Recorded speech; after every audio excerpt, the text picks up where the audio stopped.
नमस्कार, मैं अनिल कुमार श्रीवास्तव। आप देख रहे हैं दैनिक जनजागरण न्यूज। आज हमारी मौजूदगी है आदर्श मूक बधिर विद्यालय में।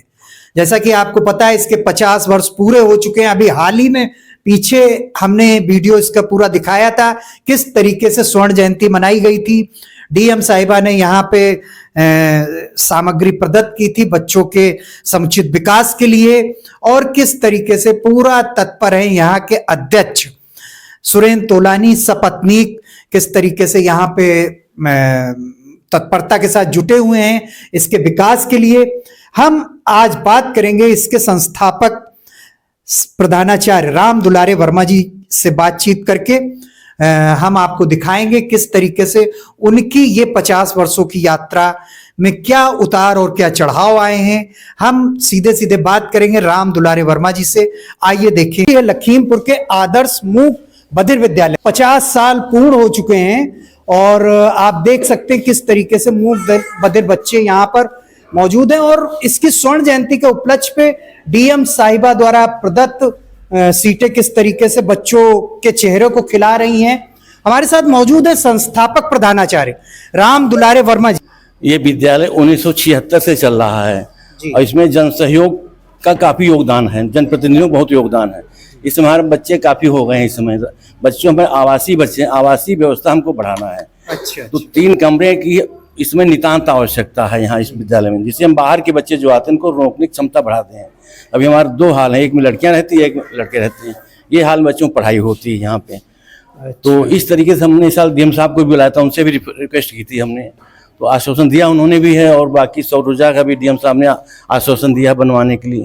फर्नीचर विद्यालय के लिए 10 सेट बच्चों को दे दिया। क्लास में पढ़ाई देखा, बहुत खुश हैं डीएम साहब। पिछले साल भी आई थी, इस साल भी आई थी। तो यहाँ का कार्य जो है बड़ा ही प्रशंसनीय है। सभी लोग आते हैं, प्रशंसा करते हैं बच्चों की, मुखारबिंदों को देख करके बहुत खुश होते हैं। बच्चे कितना खुश रहते हैं यहाँ के। अपना डिमॉन्स्ट्रेशन जो देते हैं, चाहे गणित का हो, चाहे आर्ट का हो, किसी हर प्रकार का, वो अपना जवाब फटाफट देते हैं। तो आज हमें बड़ा खुशी हुई कि आप हमारे विद्यालय में आए हैं। हमारे विद्यालय के विकास में कुछ आप लोगों का योगदान मिलेगा। हम ये 3 कमरों की हमारी इसमें नितांत आवश्यकता है। सर, आपके मौजूदा अध्यक्ष सुरेंद्र तोलानी जी, उन्होंने यहाँ पे जन सामान्य से अपील की है इस विद्यालय विकास में आगे आए वो लोग। हम उनके विषय में पूछें, उससे पहले हम ये जानना चाहेंगे आपका जो 50 साल का सफर रहा इस विद्यालय में, उसके थोड़े एक्सपीरियंस, अनुभव अपने शेयर करें। विद्यालय मैं पहले जम्मू कश्मीर श्रीनगर में सर्विस करता था। वहाँ से मैं रिजाइन करके यहाँ पे अब विद्यालय लखीमपुर के, हमारी वाइफ ने कहा कि यहाँ के बच्चों को कुछ फ़ायदा हो शिक्षा। तो फिर हमने 1976 में आकर के यहाँ पर आनंद टाकीज पास से मकान लेकर के उसमें हमने स्टार्ट किया। तो 1 साल हमारे मात्र 3 बच्चे थे यहाँ पे। तब लोगों को जागरूकता नहीं थी, बच्चे पढ़ सकते हैं, कुछ कर सकते हैं। तो हमने उसको डिमॉन्स्ट्रेशन दिखाया।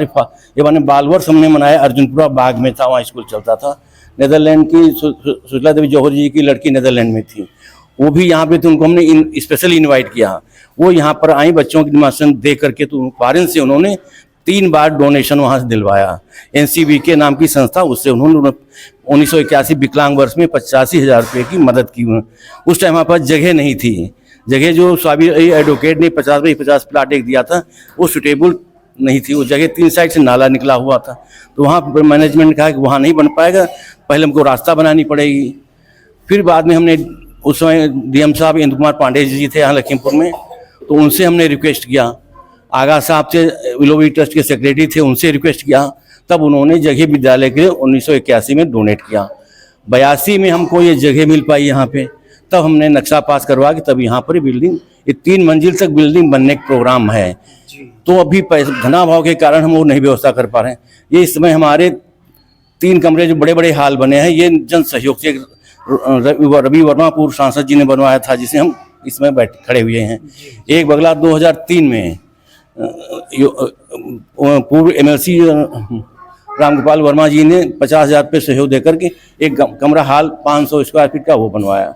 धीरेन्द्र बहादुर सिंह जी ने 2006-07 में एक हाल बनवाया बड़ा 650 स्क्वायर फीट का।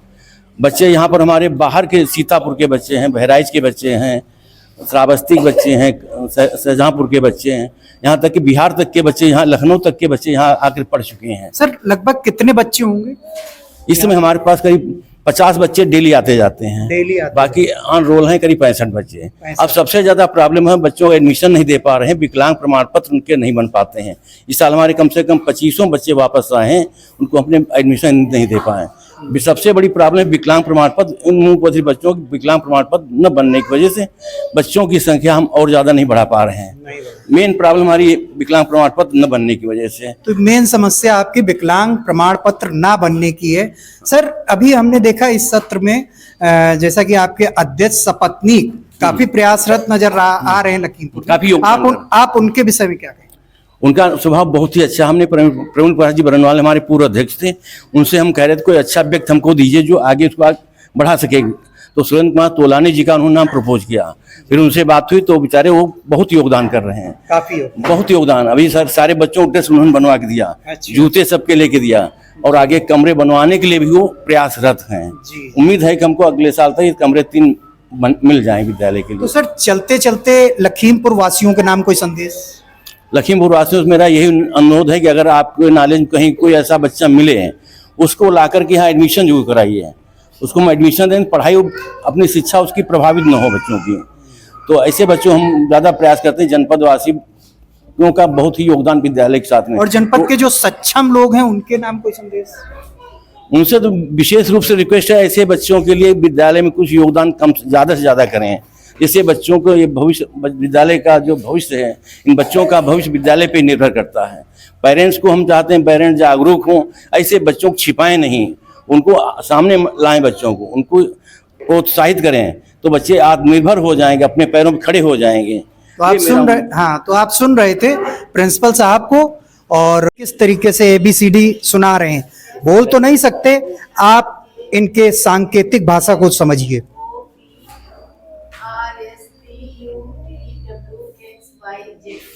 वाकई हम दिखाएंगे मूक बधिर बच्चे किस तरीके से क्वेश्चंस को सॉल्व करते हैं।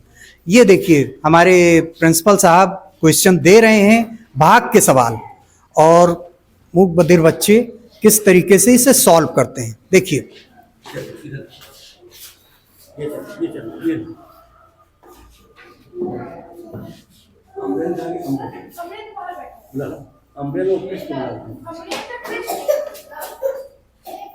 ये आप देख सकते हैं किस तरीके से बच्चे सॉल्व कर रहे हैं, और वाकई प्रतिभा बेमिसाल। किस तरीके से, मतलब बच्चों को किस तरीके से यहाँ पे प्रिंसिपल्स ने ट्रेंड किया है।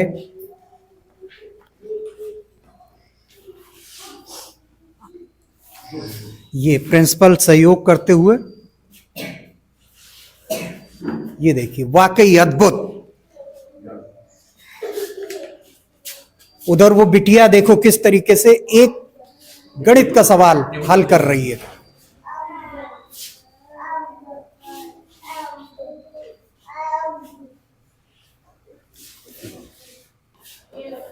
वाकई इस तरीके का सामान्य बच्चे भी इस तरीके के सवाल इस एज ग्रुप में हल करने से घबरा जाएं, लेकिन बिटिया निडर होके, मूक बधिर बिटिया किस तरीके से सवाल तेजी से सरपट से हल करती जा रही है। वाकई अद्भुत हैं यहाँ के शिक्षक, जिन्होंने इस तरीके से बच्चों को ट्रेंड किया, और बिटिया देखो किस स्पीड से सवाल को हल कर रही है। वाकई ये अपने आप में काबिले तारीफ है।